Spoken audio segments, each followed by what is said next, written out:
Now, for those of you who have not seen the title, we're going to try to get Podium in the 1 hour of Le Mans in the new GT7 daily race. This is a really good daily race in my opinion, probably the best one. Now, let's get started. Now, since I started in pole, I have to slow down.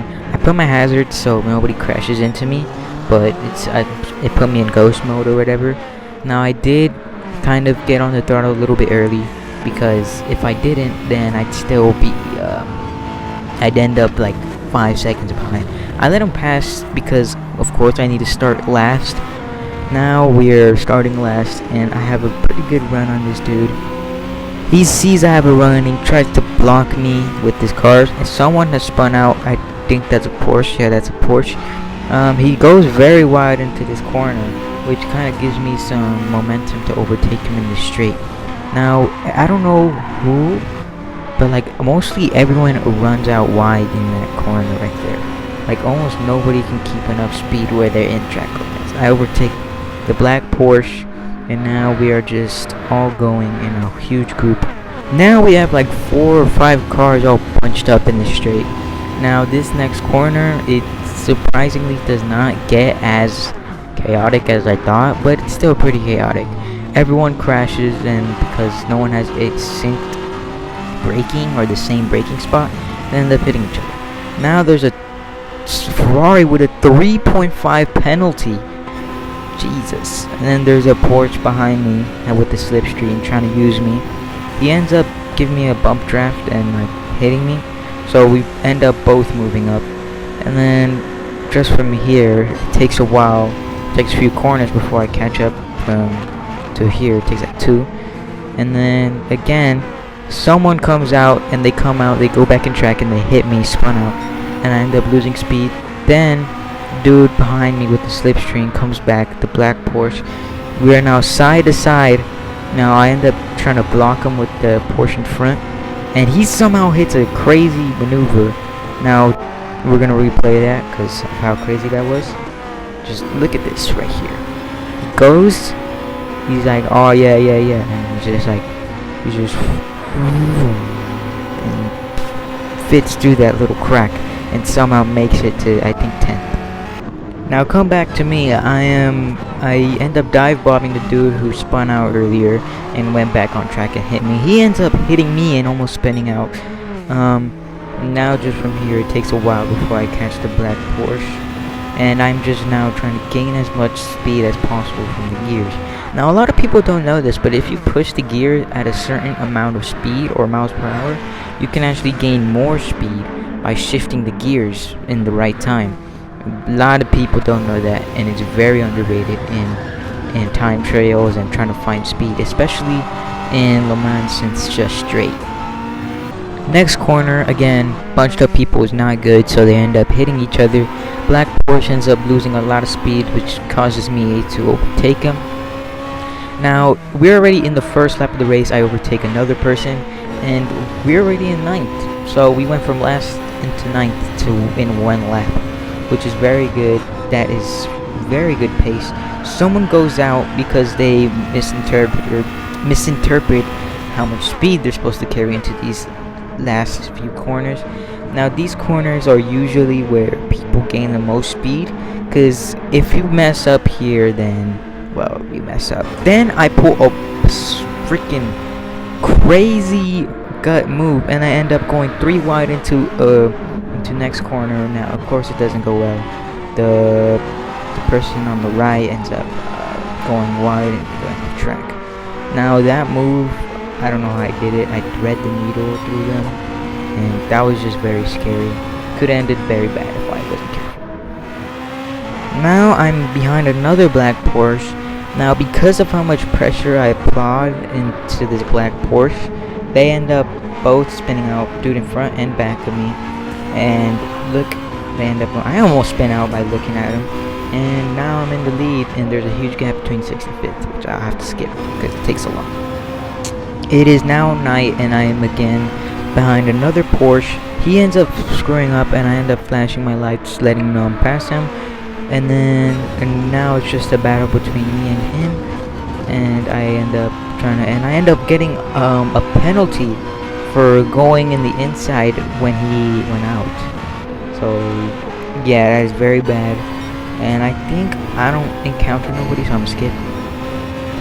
Now, late lap after that, I end up catching up to this Porsche, which starts to mess up. Now again, I have to flash my lights to make sure he knows I'm a pass. I end up going for the dive bomb. Now this dude, he defends very, very good.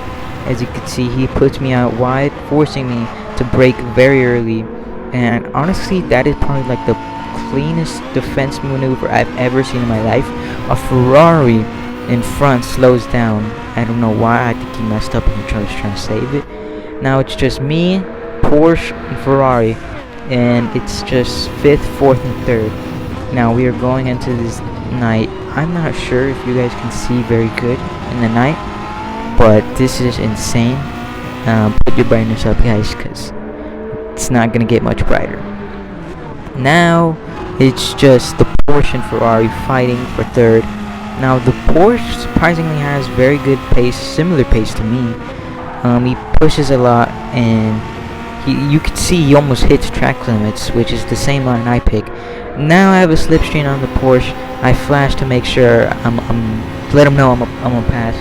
And then the Ferrari decides to go on the outside, and now they're blocking me. The Porsche that gets a slipstream and goes for the move. Now I'm forced to stay here because they are blocking me, and I cannot make a move. Now I don't know what happens, but the Ferrari kind of glitches and falls behind. Now it's just me and Porsche. Now on the straight, there's no encounter with the Porsche until next corner.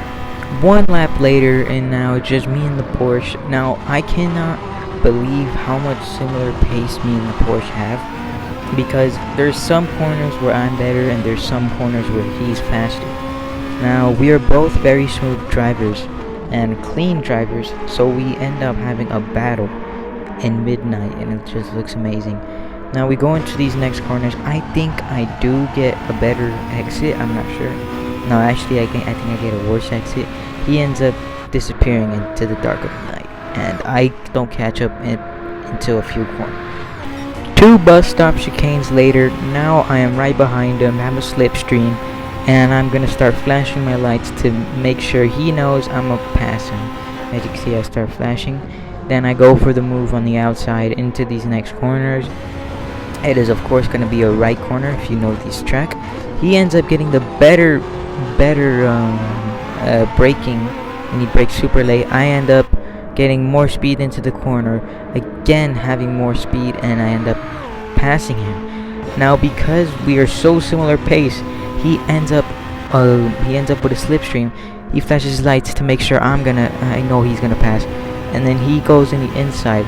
Now I am now forced to brake early and move behind. Now I don't know what happens, but from here the Porsche just snaps, and his pace and he just goes crazy. I don't know if he hand the controller to his like big brother. We both have a little bit of memory fade, and we both like go on the outside in that corner, and now he just has enormous pace, and I end up losing him. Now I do end up pitting that lap because I end up losing more pace when I don't have good tires, and like my tires are very worn, which is probably my weakness because I cannot manage my tires as good, and I'm still learning how to do that. Now I'm skipped because I don't encounter him. Now until a few laps later, everyone pits and someone barely misses keeping 3rd, and I end up getting podium and keeping it for, well, now because of my penalty, the car behind ends up catching up to me. Now this is one of the few cars that ends up having enormous pace and starts pushing the car. Now the Brazilian dude I was fighting earlier is now in 1st, and he ends up winning the race. Well, now the dude in 3rd, as you can see, he pushes the limits to his car.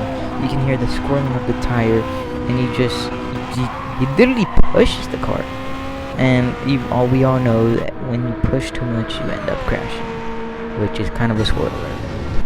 Now going back to not to me, to him, he ends up crashing with a 1.5 penalty, which is crazy, and then I end up catching him, and then you know well for certain that when you crash and you have a 1.5 penalty, nothing can save you from that. And now I'm in third. Now I'm not sure what happened, but second seemed to have forgot that they needed fuel, and I end up going second. And my luck in GT7 is just amazing. Went to third, went to second, all because people messed up and bottled up. Last lap, and it is now me who takes second place, and first, who is the person I fought in lap 5, lap 5 I think. You can see me doing a little burnout and waving the car. Whoever made it this far, thank you guys. This did not take that long. The race did take a lot of effort, a lot of time. It was again 1 hour long. If you want to see more content like this, subscribe and like and follow along.